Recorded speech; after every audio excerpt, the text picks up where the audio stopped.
DL academy में आपका स्वागत है। मैं Rakesh sir electrical third year के मशीन सब सेकेंड का सब्जेक्ट इंडक्शन मोटर लेके आया हूं, जिसमें आपके कुछ क्लासेस पीछे हो चुके हैं। तो आइए देखते हैं आज का टॉपिक क्या है। तो दोस्तों आज का टॉपिक है एफिशिएंसी ऑफ इंडक्शन मोटर, यानी इंडक्शन मोटर की दक्षता। तो इंडक्शन मोटर की दक्षता या किसी भी मशीन की दक्षता के लिए अगर निकालना है तो हमें देखना होगा कि उस मशीन में आपका इनपुट पावर क्या है, ठीक है दोस्तों, और साथ ही साथ आपका आउटपुट पावर और उसकी लॉसेस, ठीक है दोस्तों। इन तीन चीजों को देखना होता है। तो आइए देखते हैं एफिशिएंसी का formula. Efficiency is equal to, ये परसेंटेज में होगा आपका output power upon input power into 100, ठीक है दोस्तों। ये फॉर्मूला होगा आपका। और आपको पता है कि ये इलेक्ट्रिकल मशीन है, तो यहां पे जो आपके होंगे लॉसेस, यहां पे आउटपुट पावर अपॉन आपको इनपुट पावर को लिखा जा सकता है आउटपुट पावर प्लस लॉसेस, ठीक है दोस्तों, इनटू 100। ये आपका फॉर्मूला हुआ आपके परसेंटेज इफिशियंसी का। ये आगे या पीछे लगा सकते हैं, इससे कोई इशू नहीं है। तो इस तरीके से आपका इफिशियंसी परसेंटेज का ये फॉर्मूला बनता है, ठीक। जिनमें लॉसेस के बारे में आपको पता ही है, पिछले क्लास में आपको लॉसेस के बारे में बताया गया था कि लॉसेस इलेक्ट्रिकल मशीन में दो प्रकार के हैं। पहला इलेक्ट्रिकल लॉसेस, दूसरा मैकेनिकल लॉसेस। इलेक्ट्रिकल लॉसेस वे हैं जो कि करंट की वजह से होंगे, वो वैद्युत प्रभाव होगा, और दूसरा मैकेनिकल लॉसेस जो कि आपके मोटर के रोटर की गति या वेलोसिटी के कारण होगा, ठीक है दोस्तों। तो मैकेनिकल लॉस में आपके दो लॉसेस थे, फ्रिक्शन लॉसेस जो कि बियरिंग पर होते थे, विंडेज लॉसेस जो कि एयर गैप यानी स्टेटर और रोटर के बीच में जो हवा है उसकी अवरोध के कारण से रोटर पे विंडेज लॉसेस होते थे। साथ ही साथ इलेक्ट्रिकल लॉसेस में दो लॉसेस थे, आयरन लॉस और आपका कॉपर लॉस। आयरन लॉस चुंबकीय प्रभाव के कारण लॉसेस थे इलेक्ट्रिकल के, और जो आपका कॉपर लॉस था वो स्टेटर व रोटर की जो वाइंडिंग है कॉपर की, उसमें होने वाली I²R हानियां हैं, ठीक है दोस्तों। तो यहां पे जो आपका आयरन लॉस था फिर वो दो भागों में क्लासिफाइड था। पहला हिस्टेरेसिस यानी जो आपका सैथिल हानियां हैं। सैथिल हानियां में आपको बताया गया था कि उसमें BH कर्व खींचते हैं, और वो कर्व कुछ इस तरीके से आएगा, ये plus B minus B plus H और ये माइनस H, ठीक है दोस्तों। तो ये आपका था रेजिडुअल अवशिष्ट चुंबकत्व और ये कोएर्सिव फोर्स, ठीक है, निग्राहिता बल। यानी किसी भी मैग्नेटिक मटेरियल में आपके B का मान H के मान से पीछे रह जाने के गुण को ही सैथिल्य कहते हैं, और इसकी वजह से जो हानियां होती हैं उसे सैथिल्य हानियां या हिस्टेरेसिस लॉस कहते हैं। दूसरा आपका था आयरन लॉस में एडी करंट लॉस। जब स्टेटर के द्वारा मैग्नेटिक फील्ड का उत्पादन किया जाता है, प्रोडक्शन किया जाता है, तो वो मैग्नेटिक फील्ड में उपस्थित रोटर के सभी मेटेलिक भाग, जिसमें आपकी वाइंडिंग आएगी जो कि कॉपर मटेरियल की बनी होगी, साथ ही साथ आपका रोटर का वह कोर एरिया भी आएगा जो कि मेटल का बना होगा, सिलिकॉन स्टील का। तो ये दोनों ही भाग मेटेलिक होते हैं। इस वजह से जब कॉपर वाइंडिंग प्रेरण के वजह से विद्युत वाहक बल उत्पन्न करती है और धारा प्रवाहित होती है, तो वो यूजफुल हो जाती है, यानी उसके द्वारा टार्क की उत्पत्ति होती है। लेकिन जो आपका कोर है, जो रोटर कोर है, उसके द्वारा जो विद्युत वाहक बल उत्पन्न होगा और धारा प्रवाहित होगी, वह लोड तक नहीं जा पाएगी, वो उपयोग में नहीं आ पाएगी। तो वो क्या होगा कि उस कोर के मेटल में ही सर्कुलर मोशन करेगी करंट, और एक मेटेलिक भाग में करंट सर्कुलर मोशन कर रही है। इस वजह से उस मेटेलिक के रेजिस्टेंस और उस धारा के स्क्वायर की जो वैल्यू आएगी मल्टीप्लिकेशन की, उसे कहेंगे आपका एडी करंट लॉस, ठीक है। यानी वह करंट जो मेटेलिक भाग में एक एडी के रूप में, एक भंवर के रूप में घूमती है, और उसके वजह से जो हानियां होती हैं उसे भंवर धारा हानियां या एडी करंट लॉसेस कहते हैं। दोस्तों ये आपका लॉसेस हो गया था, यहां पे लॉसेस की टॉपिक आया, इस वजह से थोड़ा सा रिवीजन कर दिए। ये आपका एफिशिएंसी का फॉर्मूला है, percentage efficiency is equal to output power upon output power plus losses, या फिर इसे ही दूसरे तरीके से देख सकते हैं कि आउटपुट अपॉन इनपुट इनटू 100। ठीक है दोस्तों, ये आपके लॉसेस की कंडीशन हो गई, ये फॉर्मूला हो गया। ठीक है, अब पिछला जो अभी हमने आपको लॉसेस का बताया वही आपका फ्लो डायग्राम भी है, पावर फ्लो डायग्राम भी है। आपको पावर फ्लो डायग्राम इसी चैप्टर में एंड में एक बार थोड़ा सा फिर समझाएंगे पावर फ्लो डायग्राम क्या है। तो आइए आगे देखते हैं, आज का अगला टॉपिक क्या है, testing of 3 phase induction motor at no load condition, on no load condition. यानी 3 फेज इंडक्शन मोटर का जब रोटर किसी लोड से कनेक्टेड नहीं होता है, वो फ्री होता है, बिना लोड की कंडीशन में होता है, ऐसी स्थिति में उनमें क्या क्या चीजें निकालते हैं, वो कैसे निकलती हैं वो देखते हैं और स्थितियां क्या होती हैं। तो यहां पे 3 फेज की सप्लाई दी है, ये 3 फेज की सप्लाई आपका कुछ इस तरीके से भी हो सकती है, ये RYB, ये आपका TPIC, triple pole iron clad, ये एक तरीके से तीनों फेजों को एक साथ स्विच ऑन और ऑफ करने के लिए होता है, ये आपका फ्यूज। ठीक है दोस्तों, ये इस तरीके से भी दिख सकता है, या फिर इसी अरेंजमेंट को कैसे दिखाया जाएगा, इस तरीके से भी 3 phase supply at rated voltage and frequency, ये इस तरीके से भी दिखाया जा सकता है। यहां पे आपका ये W1 है आपका वाट मीटर फर्स्ट और ये वाट मीटर सेकेंड। ठीक है, इन्हीं दोनों वाट मीटरों के योग को ही यहां पे W0 कहेंगे, नो लोड के दौरान W0, जो कि W1 प्लस W2 का मान होगा, दोनों के योग का मान होगा। और करंट की वैल्यू को कौन दिखाएगा, नो लोड की कंडीशन में करंट को दिखाएगा, और ये नो लोड की कंडीशन में वोल्टेज को दिखाएगा। ठीक है दोस्तों, जो आपका करंट होता है वो अमीटर के द्वारा चेक किया जाता है, जो कि सर्किट के सीरीज में श्रेणी क्रम में लगता है, और वोल्ट मीटर जो कि सर्किट के पैरेलल में या समानांतर क्रम में लगाया जाता है, जो कि वोल्ट मीटर वोल्टेज को नापता है। ठीक है दोस्तों, तो यहां पे दिखाया गया है कि 3 फेज इंडक्शन मोटर है जो कि नो मैकेनिकल लोड, इस पे कोई भी आपकी मैकेनिकल लोड या यांत्रिक लोड नहीं लगा है, उसका रोटर फ्री है, बिना लोड के है। तो नो लोड की कंडीशन में आपकी नो लोड धारा का जो ग्राफ बनेगा वो देखिए, ये ग्राफ बनाया गया है ऐसे। वोल्टेज आप लोगों ने फर्स्ट ईयर बेसिक इलेक्ट्रिकल में पढ़ा होगा कि जिस दिशा में आपकी धारा होती है उसी दिशा में आपका वोल्टेज भी लगेगा यहां पे।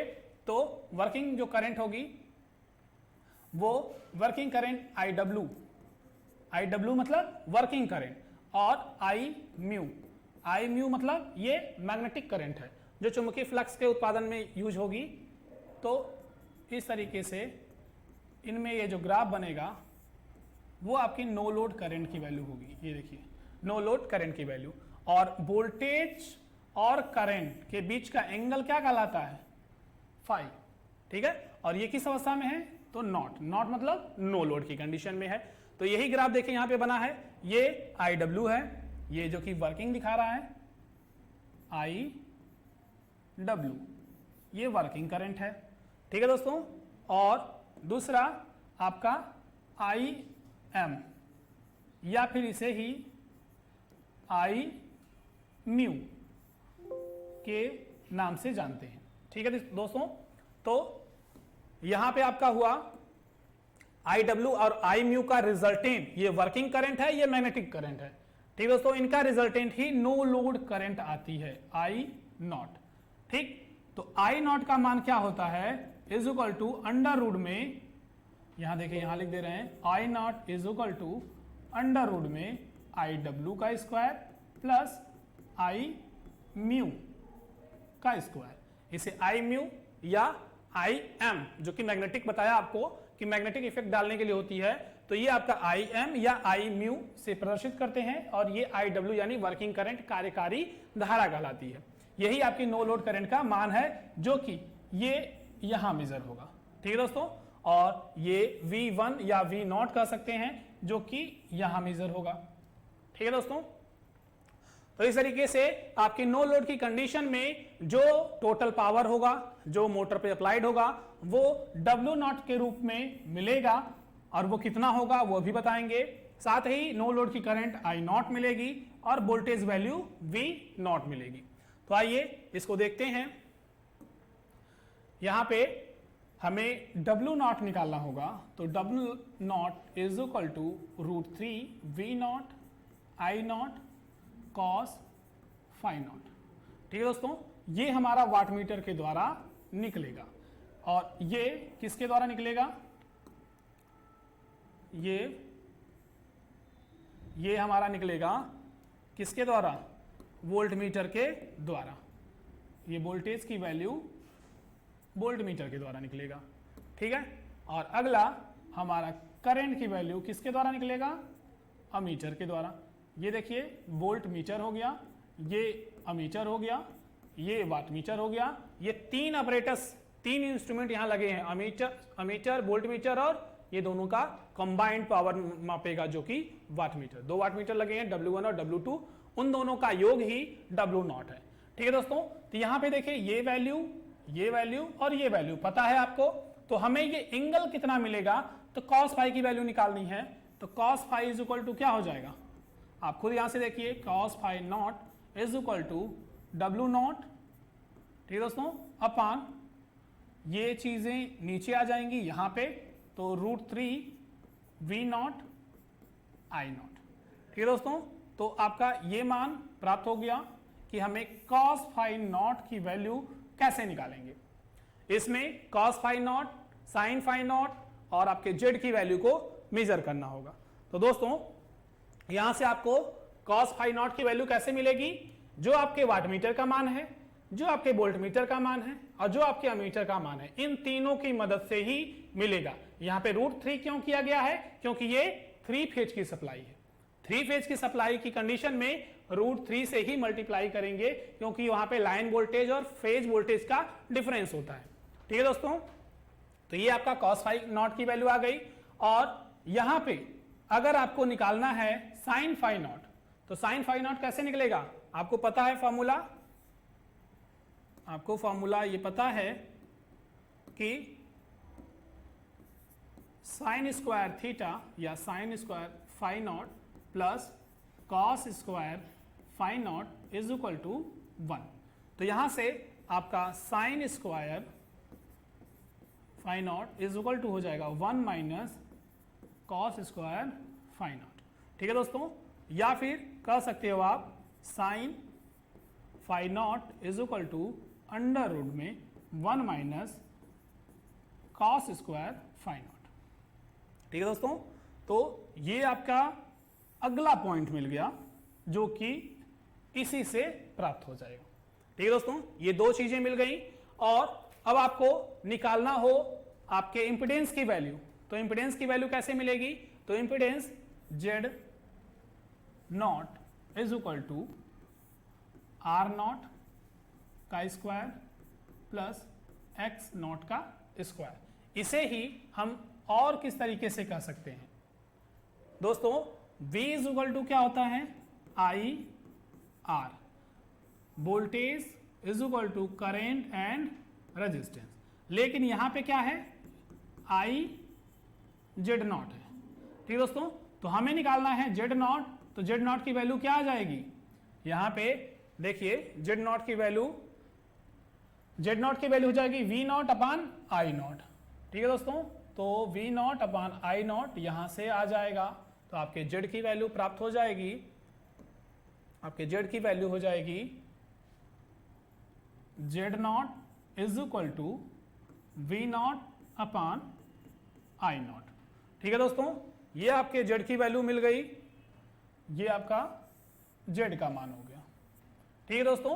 तो यही चीजें आपको यहां पे कैलकुलेट करनी थी कि नो लोड की कंडीशन में हमारे इंपिडेंस की वैल्यू कितनी होगी, आपके साइन एंगल की वैल्यू कितनी होगी और कॉस एंगल की कितनी वैल्यू होगी। बाकी आपको जो लोड पे पावर कंज्यूम होगा, यानी लोड तो लगेगा नहीं, मोटर पे जो पावर कंज्यूम होगा वो इन दोनों वाटमीटर के द्वारा मिल जाएगा। वोल्टेज कितना अप्लाई हो रहा है और करंट कितना लग रहा है वो अमीटर और वोल्टमीटर के द्वारा वोल्टेज और करंट मिल जाएंगे, ठीक है दोस्तों। वोल्टमीटर के द्वारा वोल्टेज और अमीटर के द्वारा करंट की वैल्यू मिल जाएगी। तो इस तरीके से ये हमारा नो लोड की कंडीशन है। नो लोड की कंडीशन का ये आपका फिगर हो गया और ये कंडीशंस हो गई कि हमें क्या क्या चीजें निकालनी है, इम्पिडेंस वैल्यू, कॉस्ट फैक्टर का नाम वैल्यू और साइन फाई, जो कि नो लोड की कंडीशन में है। तो ये आपको चीजें प्राप्त हो गई। अब आगे चलते हैं अगले टॉपिक पे, जो कि ब्लॉक रोटर होगा। ब्लॉक रोटर की कंडीशन में भी यही कंडीशन होती है कि यहां पे 2 वाट मीटर होंगे, W1 और W2। इन दोनों को मिला करके जो वैल्यू होगी वो आपकी आएगी W। लेकिन यहाँ पे शॉर्ट कंडीशन होगी या लोड की कंडीशन होगी तो इसे WB या क्या दिखाएंगे WSC। किन्हीं किताबों में WB होगा, किन्हीं किताबों में WSC होगा। इन्हें ट्रांसफार्मर के जैसे रिएक्ट करते हैं, इस वजह से शॉर्ट सर्किट टेस्ट उसमें होता है, तो इसे WSC से दिखा लेते हैं किसी किताबों में, या फिर ये ब्लॉक रोटर टेस्ट है इसलिए WB से भी दिखा लेंगे। तो WB या WSC इन दोनों के वाटमीटर के द्वारा ही आएगी वैल्यू, ठीक है। तो यहां पे WSC से दिखाएंगे टोटल पावर को, ठीक है दोस्तों। WSC is equal to √3 VSC, उनके नाम ही चेंज हो जाएंगे, कंडीशन वैसे ही रहेगी, और cos phi SC। ठीक दोस्तों, ये आपके वाटमीटर के द्वारा निकलेगा, ये वाटमीटर जो हों दोनों लगे हुए हैं उनसे निकलेगा। अगला जो आपका आएगा ये VSC आपको पता है वोल्टमीटर के द्वारा निकलेगा, और अगला करंट की वैल्यू अमीटर के द्वारा निकलेगा। तो अननोन वैल्यू क्या हुई cos phi SC। तो cos phi SC निकालने के लिए वही काम किया जाएगा जो कि पिछले डेरिवेशन में था, cos phi SC is equal to WSC upon under root में 3 VSC इंटू ISC, और इस तरीके से हमारा cos phi SC की वैल्यू प्राप्त होगी। और अगर यहीं sin SC निकालना हो तो sin का वैल्यू कैसे निकलेगा, तो sin square phi SC is equal to 1 minus cos square phi SC, या फिर sin phi SC is equal to under root में 1 माइनस ये क्या हो जाएगा cos स्क्वायर phi SC। तो दोस्तों इस तरीके से आपका ये मान प्राप्त हो गया, साइन की वैल्यू भी, ठीक है। और तीसरा मान जो होगा ZSC इज इक्वल टू क्या हो जाएगा VSC अपॉन ISC, ठीक है। और रही बात कि इसे कैसे लिखेंगे, तो जैसा कि आप लोगों को पिछले क्लासेस में बताया जा चुका है कि इन चीजों को आप PDF के तौर पे हमारे इसी वीडियो के जो लिंक होगा उसमें हमारा जो ऐप है DL Academy वो प्ले स्टोर से डाउनलोड करिए, उस पे जाकर के आप ओपन करिए तो इस चैप्टर के अंतर्गत आपको PDF वहां पे अवेलेबल हो जाएगा। और यदि आप यहाँ लेक्चर के दौरान लिखना चाहते हैं तो जो चीजें हम बताते जाते हैं वैसे भी लिख सकते हैं, या फिर PDF जो मिलेगा उसमें आप लोगों के हर एक टॉपिक को उसी में PDF अटैच करके दिया जाएगा, वहां से आप पूरा चीजें अच्छे तरीके से लिख सकते हैं। एक बार फिर यहां से रिवीजन कर देते हैं कि ब्लॉक रोटर टेस्ट में आपके क्या क्या चीजें लगेंगी। आप कंस्ट्रक्शन लिखना चाहते हो तो कंस्ट्रक्शन में लिखिए कि इसमें 3 फेज की सप्लाई दी जाएगी एक इंडक्शन मोटर पे जो कि ब्लॉक्ड रोटर होगा। ब्लॉक्ड रोटर मतलब उसके रोटर को किसी ऐसे चीजों से फिक्स कर दिया जाएगा कि वो मूव नहीं कर सकता, एकदम बाधित कर दिया जाएगा, बांध दिया जाएगा, तो वो ब्लॉक्ड हो जाएगा। तो ऐसी कंडीशन में ब्लॉक रोटर टेस्ट में एक 3 फेज की supply, TPIC switch, 3 fuse, 2 wattmeter, 1 ammeter, 1 voltmeter तथा एक blocked rotor induction motor 3 phase का यूज में लाया जाता है। ये आपका कंस्ट्रक्शन हो गया। वर्किंग में ये होगा कि एक ये प्रैक्टिकल है तो वर्किंग वहां पे होगा नहीं, प्रैक्टिकल सीधे लिखेंगे कि टेस्ट के दौरान यहाँ पे WSC जो कि दोनों वाटमीटर के द्वारा प्राप्त होगा, वोल्टेज की वैल्यू आपके वोल्टमीटर के द्वारा, करंट की वैल्यू आपके अमीटर के द्वारा प्राप्त होगी। इस प्रकार unknown value cos phi SC का मान हम इन निम्न समीकरणों के द्वारा प्राप्त करेंगे। ये समीकरण होगा, उसके बाद इसकी वैल्यू निकालेंगे और इससे ही हमें sin phi SC का मान ज्ञात होगा और ZSC का मान इस तरीके से ज्ञात होगा। ठीक है दोस्तों, तो मिलते हैं अगले क्लास में अगले टॉपिक के साथ, और ज्यादा से ज्यादा इस वीडियो को शेयर करिए, लाइक करिए और अपने दोस्तों तक पहुंचाइए। इलेक्ट्रिकल, मैकेनिकल, सिविल, इलेक्ट्रॉनिक्स सभी ब्रांचेस के क्लासेस स्टार्ट हो गए हैं, तो दोस्तों इन्हें शेयर करिए। तो मिलते हैं अगले क्लास में। Thank you.